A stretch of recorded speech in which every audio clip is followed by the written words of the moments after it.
welcome to Mock the Week. I'm Dara. Joining me this week are Andy Parsons, Jared Christmas and Russell Howard, Jack Whitehall, Hugh Dennis and Nick Rabinowitz.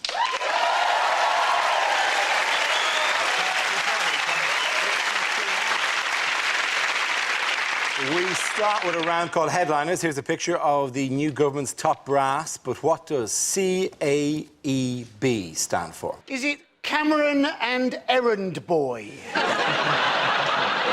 That could be it. That's a list of the things he's in charge of. Coats and everyone's bags. Is it the worst ever Carry-On film? Carry On and Economic Balls Up. Is it just a list of things we can't afford anymore? Is it care homes, army, education, buses? That was the worst cut of all when they said that. Is it crap advert for elite breeding? I know what they're doing. They're actually discussing who they're going to invite to their pool party, and they've just gone, crikey, anyone except Barrymore. Is it simply coffers are empty, bollocks? We look like the worst version of Reservoir Dogs as well. Reservoir Dicks. Look at It's not then Cowell assembles evil boy band. EB definitely stands for emergency budget, doesn't it? Yes, it does. Yeah. Coalition announce emergency budget. Oh, fine. Well done. Thank you very much. Congratulations.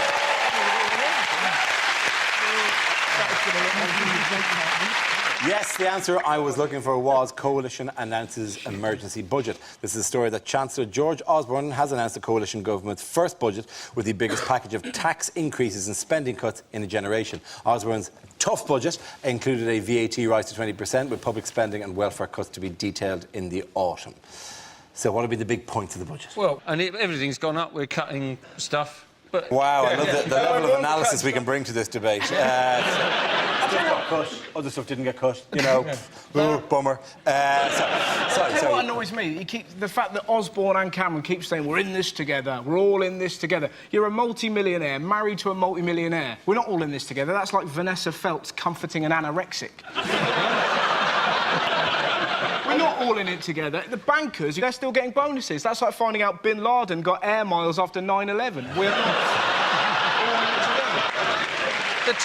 the timing of the budget is terrible, though, because I think when they announced this, which was 6 weeks ago, they assumed that this week would be on a wave of national euphoria as England swept majestically into the next bit of the World Cup. And it's all gone. I mean, the only thing that could actually make the timing of it worse was, say, if a British company was pouring oil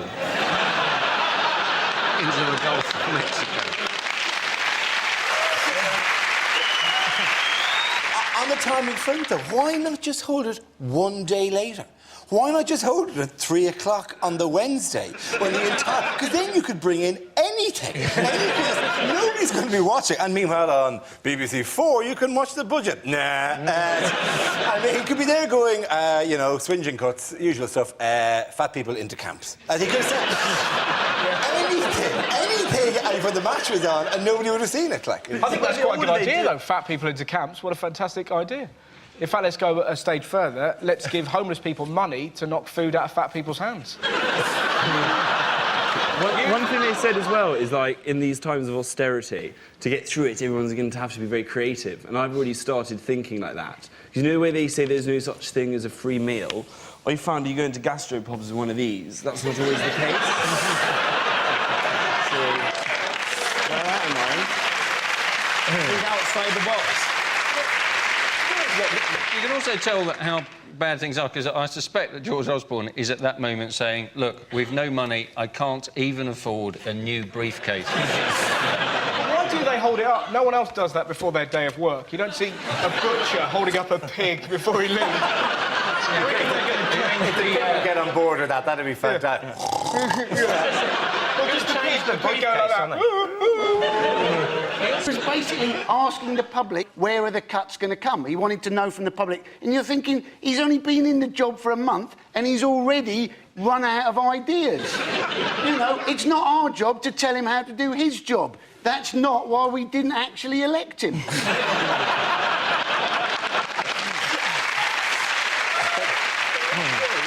So what measures were taken even before the budget? What were they cutting? Oh, there's They amazing... cut the science advisor, because who needs that when you've got Google? The thing that they've actually cut is, and which is terrible, really, they're taking 25% of every government department. But the stupid things they've cut the visitor centre at Stonehenge, which is bad because honestly, that's going to piss off the Druids. And they've cut the search and rescue helicopters, which is bad, and Cameron will regret when he's been kidnapped by Druids.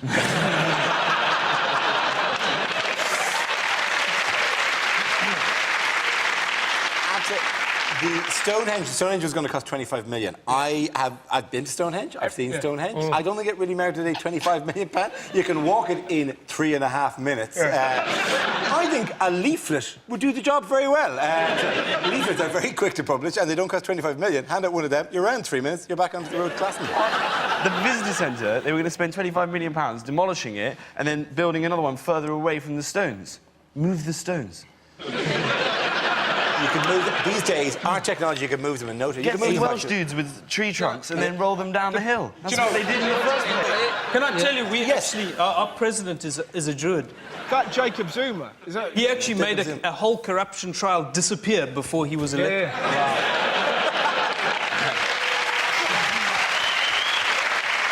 Better than your last president, Thabo Mbeki. Yes. Crazy, I can solve AIDS using vitamin pills.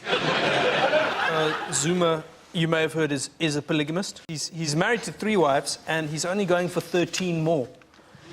Yep, it's official. He's going to finish on 16 because he misunderstood the priest at his first wedding, who said to him, 4 better, 4 worse, 4 richer. They keep blaming Labour. The reason why it's going to be so tough is because of Labour. They're like an evil stepdad, aren't they? Gordon wasn't like that. Gordon isn't here anymore. Help me kill your cattle, there'll be nothing for dinner. George Osborne's nickname is apparently Boy George. Yeah. And in the House of Commons, that's what they call him. And it's funny because every time I look at him, you know, I do think, yes, George, I do really, really want to hurt you.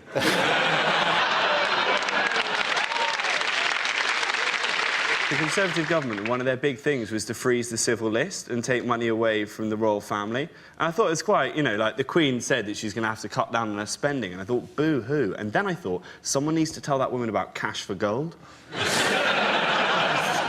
An envelope, her in the tower, ramming a crown into an envelope. Like, get another jiffy! Crown.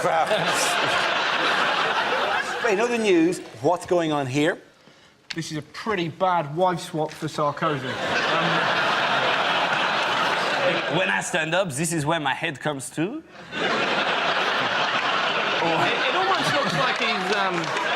It almost looks like he's proposing to solve everything with paper, scissors, rock. Are you sure it's not any other?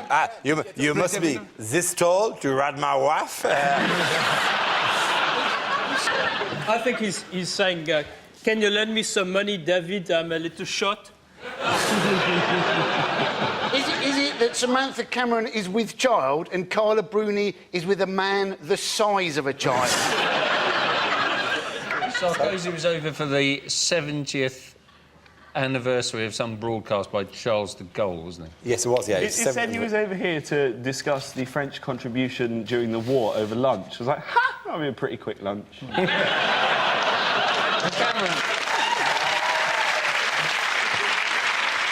Yes, it was the 70th anniversary of Charles de Gaulle making a radio broadcast to initiate the French resistance, basically. Cameron presented him with a commemorative box set of Allo Allo as a thank you from the British people for the excellent work done by the French. OK, at the end of that round, the points go to Jack, Hugh and Nick. Now we play a round called George Osborne's Big Red Budget Mocks. This game involves Nick, Jared and Jack, so if you could make your way to the performance area, please. This round is a stand-up challenge. I launch the wheel of news. Wherever it chooses to stop, one of our performers must step forward and talk about that subject. The winner is whoever I think is the funniest. OK, here we go. The first subject is nationality. Who wants to come in on that? I'll take it. Jared. Like most of you, I've got a nationality. I'm from New Zealand, and the the thing is, growing up in New Zealand was pretty tough. It's pretty tough, especially with the name Jared Christmas. That's my real name. Jared is spelled J-A-R-R-E-D. Thanks, Mum and Dad, that's Jard. Cheers for the double whammy of Christmas as well. Woo! High school was a treat. For a whole year, I had a teacher. Whenever she was calling the register in the morning, I was never allowed to go, "Hi, hello, I'm here, good to see you." No, every morning it was Anders, present, Brown, present, Christmas.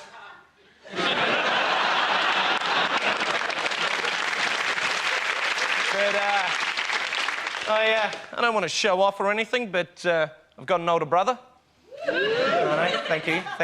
And he's in the New Zealand Army. It's just him. And now you're laughing because you're thinking, New Zealand got an army. What was the last conflict they were involved in? Lord of the Rings. That's what they did. Well done, Dara. Thank you very much. OK, let's spin the wheel again. The subject is South Africa.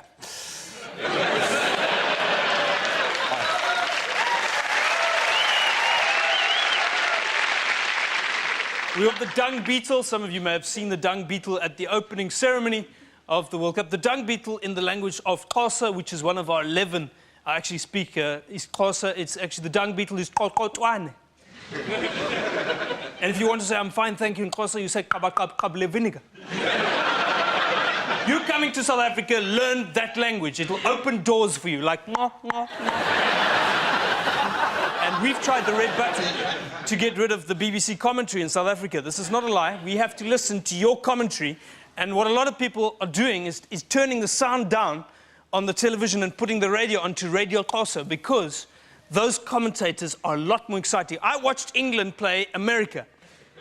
And that guy came on and he was like, "Zimbintaba Matoda! Soccer City Stadium!"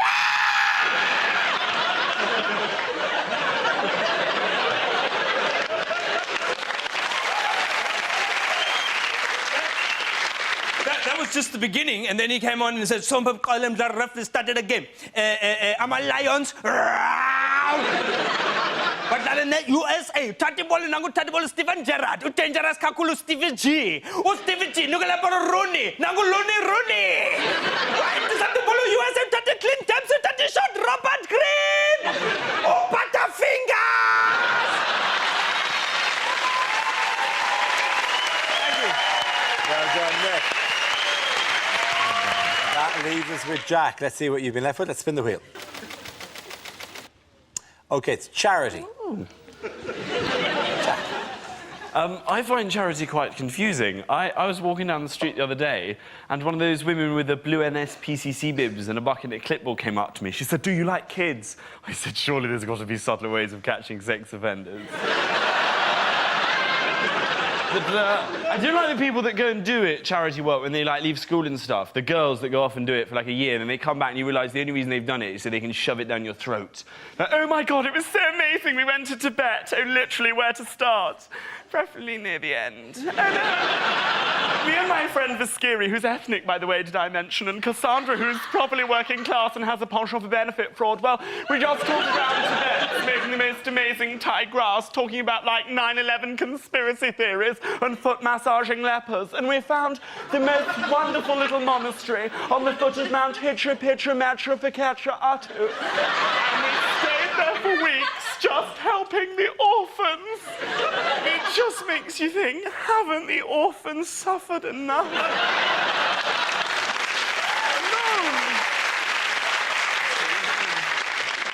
I did it, though. I did a bit of charity work once. On my gap year, I went and did a little bit of volunteer work in a special needs school for children, and just playing games with them, football, tennis, and it does genuinely make you feel really good inside, because you always win. Well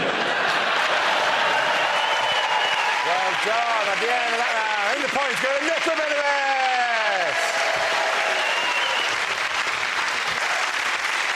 Our next round is called If This Is the Answer, What is the Question? On the board are 6 categories. Jared, which category would you like? Oh, geez. Sport? OK, your category is sport. The answer is 3.5 billion. What is the question? Is it how many goals the North Koreans are being told their team scored in this World Cup? Is it if Piers Morgan got murdered, how many potential suspects will there be? Is it how many men are there on the planet with a lower testosterone level than Serena Williams and her brother Venus? What is the top speed in miles per hour of Stephen Hawking? In the last week, how many plankton have gone, have you got any shampoo? I'm really oily. Is it how many times James Corden's been on TV since the World Cup started? What position is Fergie now in line to the throne? How many people cannot understand Emmanuel Adebayor still? Is it after extras, how much does a £5 Ryanair flight actually cost? How many children have to be born before China initiate phase 1 of global takeover?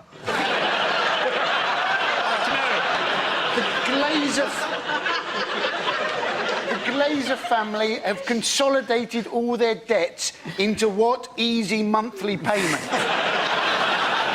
Is it how many times will this episode of Mock the Week be shown on Dave?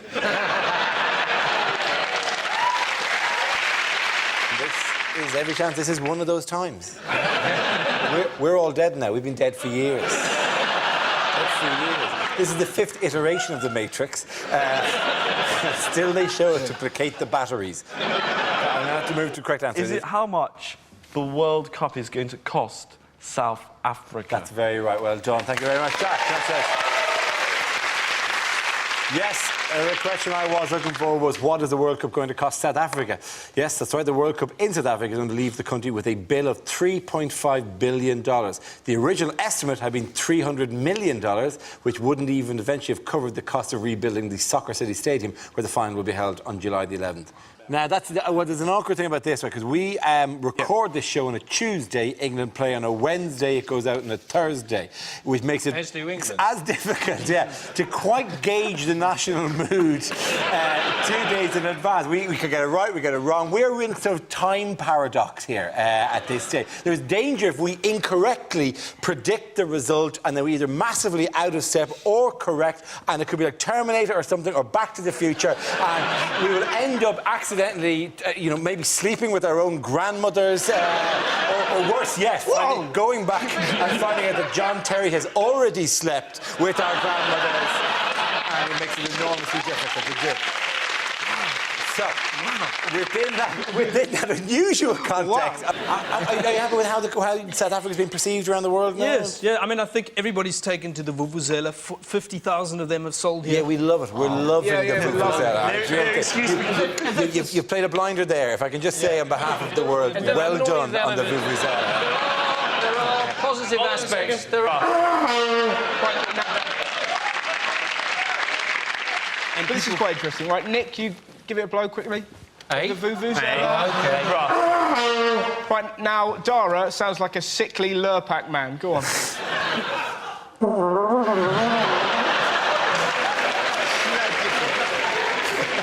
I like you, Nick, but it sounds like a Wookiee having a tricky shit. This noise, I'm sorry, I can't do it. You do it, right? One more time. Yeah, one more time. Should be followed by a hand solo going, ooh, give it a couple of minutes there, wouldn't I? Wouldn't go to the Millennium Falcon toilets just for a second or two, Luke. There are positive aspects to the Vuvuzela, because people all over the world now realise how appalling it is to give a child a toy trumpet for Christmas. My mate Dave reckons, direct quote from my mate Dave, you know them Vuvuzelas? They're so loud they can kill a monkey. Is that true? No, it's not. It's not true. Wouldn't that be an amazing episode of Springwatch? But I'll tell you what should. I'll tell you what could actually kill them is the Tutuzela. Have you heard of that? What do you mean by Tutuzela? The Tutuzela is a reference to Bishop Desmond Tutu. He's actually, it's a much higher pitch. If you listen to him, when he came on, what a wonderful occasion, and that actually, and then he made a speech afterwards. He said, what I want to say, let us not forget. Let us not forget. I just forgot. That was incredible. Please stop. You're scaring me.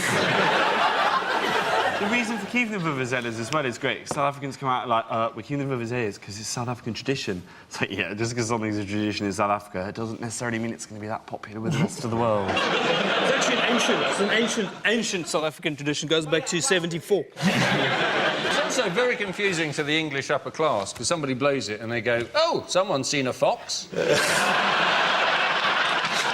Horses constantly around. Andy.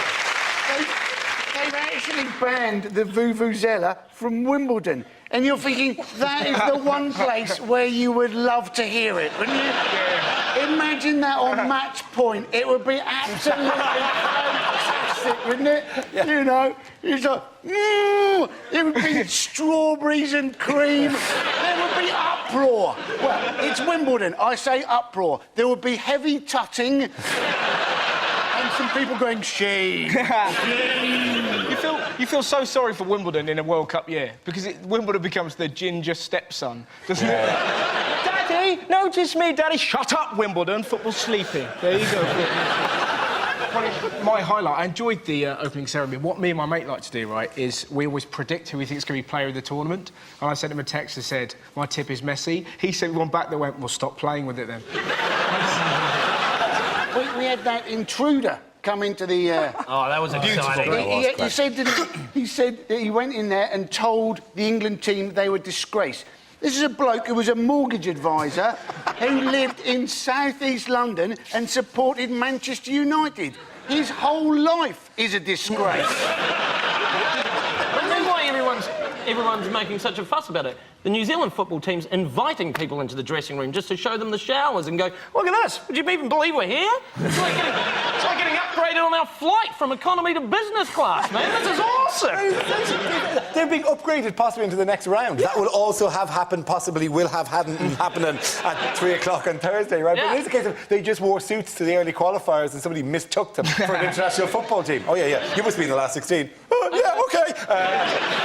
New Zealand, they actually brought on a bloke whose proper job is a bank clerk. Yeah, I know it. And you're thinking, right, we've got a mortgage advisor, breaks into the dressing room, gets a year for trespass, right? They've got a mortgage advisor, breaks into the dressing room, and he gets a game. He had to take time off work. Unpaid leave off work to attend the World Cup. Yeah, he's left... incredible is that? He's left that bank in a state. I love the idea there's somebody in Auckland, cashier number 1. Where's Dave? The All Whites have been the success story of the World Cup. They've been amazing. And what you've got to understand is New Zealand as a nation usually watches football thinking, pick that shit up and run with it. Because we are obsessed with rugby to the point that every sporting team in New Zealand has to have a spin-off name from the All Blacks. That's why the football team's called the All Whites. And that's because... And the amazing thing for us is out of all the Football World Cups to ever get into, we got into the Football World Cup in South Africa and we've sent the All Whites. It's amazing. At the end of that round, the points go to Russell, John and Andy!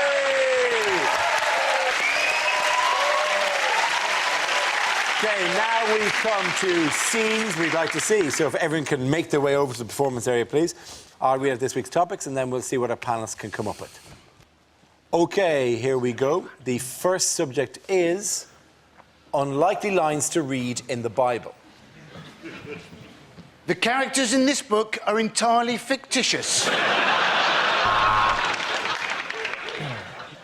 And Samson said, Lord, why have you given me all my strength in my hair? And the Lord replied, because you're worth it.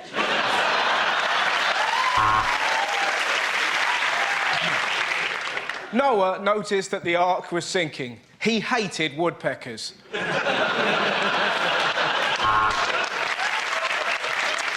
And Mary and Joseph were turned away from the inn, for there was no room. But then a wise man came along, whose name was Lenny of Henry. And there was plenty of room at his inn, for it was a premier inn.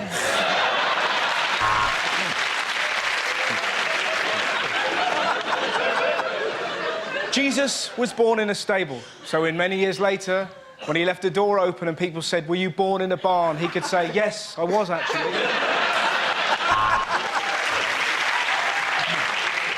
And then a trumpet brought down the walls of Jericho.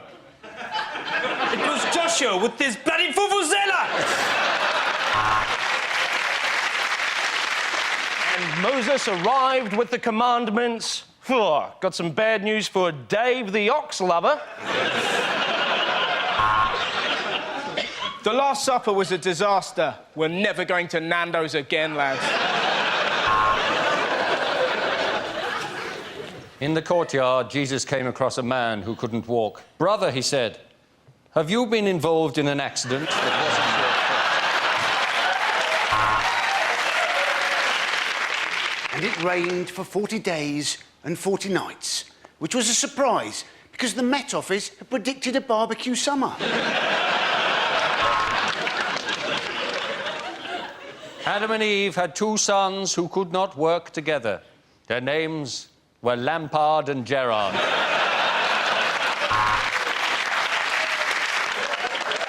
About the author, this is God's first book. He has one son, and he's a little bit touchy about gays. OK, the next topic is things you won't hear your sat-nav say.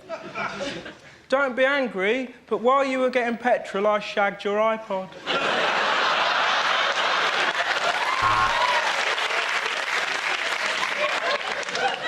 Are we there yet? Are we there yet? Are we there yet? In 300 miles, you will realize this gimmicky voice was a terrible mistake. At the next set of traffic lights, a cyclist is going to pull up next to you and give you a really dirty look like he's better than you. When the light turns green, let's see how good his balance is. Turn right at the next junction for a bloody good dogging site. I'll tell you what, darling, how about you get out of the car and let your husband park?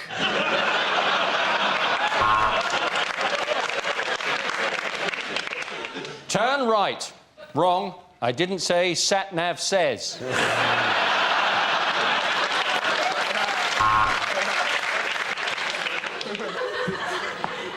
Welcome to Joburg. Lock the doors, put on your bulletproof vest, and don't leave me here. If you go away and leave me here, I won't be here when you come back.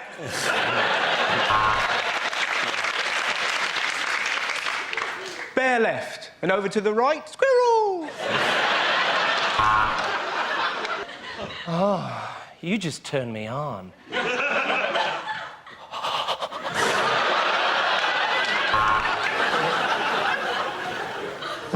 Hold on, I've got the map upside down.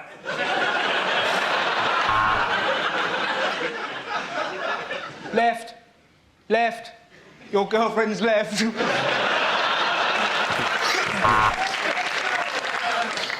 Next dinner party, you drink and I'll drive.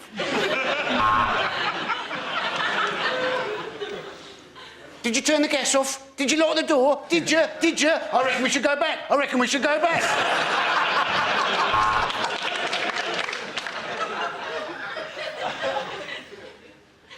Where the fuck are we? Points to Russell, Jared and Andy!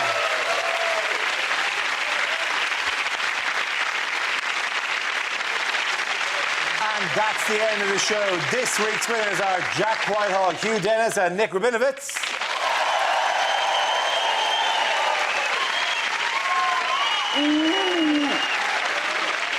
Commiserations to Andy Parsons, Jared Christmas and Russell Howard. Thanks for watching. I'm Dara Breen. Good night.